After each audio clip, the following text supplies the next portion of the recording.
Graças a Deus, o rei Davi não era de nenhuma igreja em sua época. Calma com essa afirmação, não vai dando dislike. Eu quero que você espere até o final desse vídeo para você entender o que eu quero dizer a você. Vamos lá. A igreja se transformou numa instituição julgadora e opressora. Não quero generalizar, mas de fato, durante a história e da construção da igreja, foram se criadas doutrinas e mais doutrinas e padrões e mais padrões que julgam o certo e o errado. E parte dessas igrejas deixaram até mesmo a Bíblia de lado para criar seus próprios dogmas e fazem deles a palavra de Deus, sendo que não é. Vamos lá para a igreja história, vamos afastar um pouquinho da época de hoje, vamos caminhar um pouquinho para o passado para você entender. No princípio, a Bíblia era um objeto caríssimo. Pouquíssimos podiam ter acesso à Bíblia, porque não existia imprensa, a Bíblia não era impressa. Imagina só uma Bíblia que era caríssima, poucos poderiam usufruir daquela palavra, além das leis, que não eram todas as pessoas que poderiam ter. O nível de analfabetização era imenso, só os filhos dos nobres eram alfabetizados, e geralmente ou eles iam para a corte, ou eles iam para o reino, fazer a parte do reino, ou eles iam fazer parte do clero, ou eles iam fazer parte da igreja. Então a igreja era a única capaz de ler a palavra, e fora que tinha a influência do reino e transmitia ao povo aquilo que se dizia ser a palavra de Deus, entre aspas. E o povo tinha que acatar, porque eles não tinham acesso. Não tem acesso, olha, só para você entender, a primeira Bíblia impressa foi a Bíblia de Gutenberg, 1450. Olha quantos anos, pensa 1400 anos a Bíblia não sendo impressa, e fora que depois da Bíblia de Gutenberg, ainda assim continuava caríssimo. Poucos tinham acesso, e em 1400 muitos não eram alfabetizados. Eu estou te mostrando esse cenário para você ver a igreja que tinha tudo na mão. Ela tinha todo o acesso na mão e fez dele o que bem quis. O que bem vinha na sua mente, o que era para usufruto do governo, do reinado, da política e do poder. Isso vem como herança dentro da igreja hoje.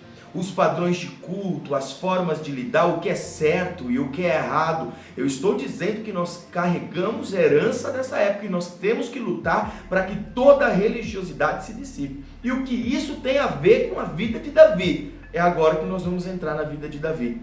Davi, um homem que saiu lá de baixo, do meio do campo, lá de Belém, filho do belemita, Jessé, e é tirado dali, e é aclamado por todos e levado a ser rei de Israel. Olha só a caminhada, a subida dele. Da mesma forma, quando alguém chega do mundo para a igreja, todo quebrado, destruído, e ele chega cheio de dons, talentos, derruba gigantes, e a gente começa a ver talentos naquela pessoa, vê que Deus pode usá-lo, e aí logo ele está no altar, assume uma liderança, assume um cargo na igreja, mas quando ele chega lá em cima, ele comete um delito sexual com Betseba o dia que ele não vai para a batalha. E aquele delito que ele comete gera uma colheita desagradável a Davi. Tudo bem, ele vai colher o fruto do pecado dele, mas eu não quero falar hoje simplesmente sobre Davi. Eu quero falar sobre as atitudes. Eu quero falar sobre atitudes. Vamos lá, me responda.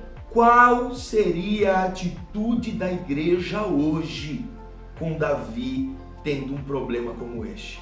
De forma nenhuma eu quero aprovar o pecado aqui, porque todos nós sabemos e não precisamos aqui fazer papel muitas vezes de bobo e achar que nós estamos querendo dizer outra coisa. O pecado não é admissível perante Deus, o pecado está errado, o pecado é um péssimo testemunho, o pecado desagrada a Deus, o pecado mancha a nossa alma, destrói o nosso caráter, destrói a nossa vida. Nós não precisamos falar aqui que eu estou indo a favor do pecado, não é isso. Eu quero sair dessa linha do pecado, eu quero te mostrar algo que aconteceu e eu quero trazer a atitude, e eu vou te mostrar a atitude de Deus, que todo mundo aponta. O Deus do Antigo Testamento era um homem cruel, o Deus do Antigo Testamento era um homem que tinha um caráter totalmente incisivo, e eu vou te mostrar aqui que Deus age muitas vezes com muito mais misericórdia e graça do que a igreja atual. Vamos resumir a questão histórica rapidamente. Davi não foi para a guerra, na sua janela de casa viu Betseba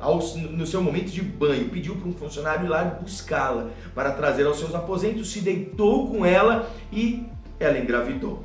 Vendo que toda essa situação já estava complexa, quando Urias volta da guerra, ele diz: Urias, tira uns dias de folga e vai lá se deitar com a sua mulher. Urias preferiu continuar consagrado por causa da batalha. Olha só, Davi não deu certo o plano, a maquinação de Davi não deu certo.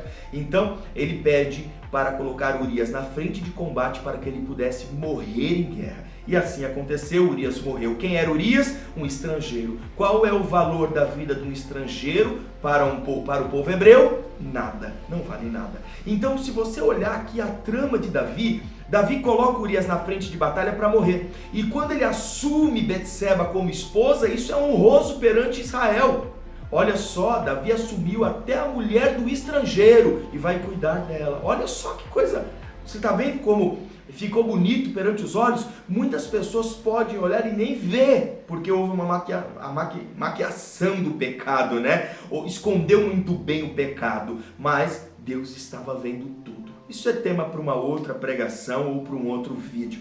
Vamos continuar falando sobre atitudes. Quais foram as atitudes de Deus mediante a atitude pecaminosa de Davi? Você vai se surpreender. A primeira atitude de Deus, ele enviou um profeta, Natã, na casa de Davi. Olha só, ele foi lá na casa de Davi falar com Davi para você ver o amor que ele tinha por Davi. Davi tinha cometido pecado, mas mesmo assim Deus enviou o profeta na casa de Davi. Olha só que coisa maluca. A segunda coisa que Deus tomou, a segunda atitude de Deus, ele preparou Davi para as consequências dos seus atos. Olha só. A terceira coisa, ele ensinou Davi e fez com que Davi entendesse o seu próprio erro e reconhecesse o seu próprio erro. Quarta coisa, logo após, Deus preparou o holocausto, lembrando que a realidade do Antigo Testamento não é a nossa realidade. E para aplacar um pecado era necessário um sacrifício a nível de holocausto. E Deus preparou isso. Mas Deus perdoou Davi. E está aqui no versículo de 2 Samuel, capítulo 12, versículo 13, diz assim: Então disse Davi a Natã: Pequei contra o Senhor, e disse Natã a Davi: Também o Senhor perdoou o teu pecado, não morrerás. Deus perdoou. Legal, nós olhamos o Antigo Testamento e julgamos muitas vezes até a Deus. Nossa, como ele é severo. E a igreja hoje, quais são as atitudes da igreja mediante este cenário? O que deveríamos ter de atitude? Eu gostaria de deixar você definir isso. Quais são as atitudes da igreja quando acontece algo como esse dentro das nossas instituições? Hein? Comece a pensar. Se possível, escreva aqui nos comentários se você já viu algo como esse. Escreva aqui nos comentários, eu vou deixar os comentários abertos. Escreva aqui quais são as atitudes da igreja, o que a igreja deveria fazer, como ela deveria agir com o pecador. A igreja, que somos nós, eu não estou dizendo instituições paredes, tá? Porque eu estou dentro de uma igreja agora aqui, e aqui não está emanando unção para todo lado, não. Aqui são paredes, a igreja somos nós. Quais seriam as atitudes da igreja? Ir até o pecador. Porque muitas vezes o pecador se sente constrangido e foge. O que nós deveríamos fazer? Como profetas, ir até a casa do pecador. Ir até ele. Por que aconteceu, querido? O que está acontecendo com você? Chegar lá com uma palavra e, além disso, um ensinamento. Não julgando. Ei, você pecou. Não. Fazendo ele entender e reconhecer seu próprio pecado através do amor de Deus. Deveríamos instruir ele como agir mediante as consequências dos seus atos. Como você vai lidar com todas essas consequências, porque pecado tem consequência. Queira você ou não, tem consequência. Nós deveríamos mostrar para ele, olha, terá consequências. Você precisa estar firme com Deus, você precisa se alinhar, cuidar da família do pecador. Nós deveríamos cuidar da família dele, cuidar da vida dele. Nós deveríamos também ajudá-lo a reconhecer o seu pecado e chegar ao arrependimento através da palavra, através do amor de Deus, e deveríamos também ajudá-lo na recuperação pessoal. Ao invés de excluir, deveríamos ganhá-lo, recuperá-lo e transformar a sua alma. Vamos lá, eu quero que você pense agora, quais deveriam ser as atitudes da igreja com os pecadores, com aqueles que se desviam do caminho. Escreve aqui embaixo nos comentários, eu gostaria de saber. E lembre-se, Deus ama muito você. E quando chegamos até Ele, éramos pecadores também. E Ele nos resgatou das trevas para a luz. O Senhor te abençoe. Se gostou desse vídeo, dá um like, compartilha com quem você ama. E até o próximo vídeo. Tchau.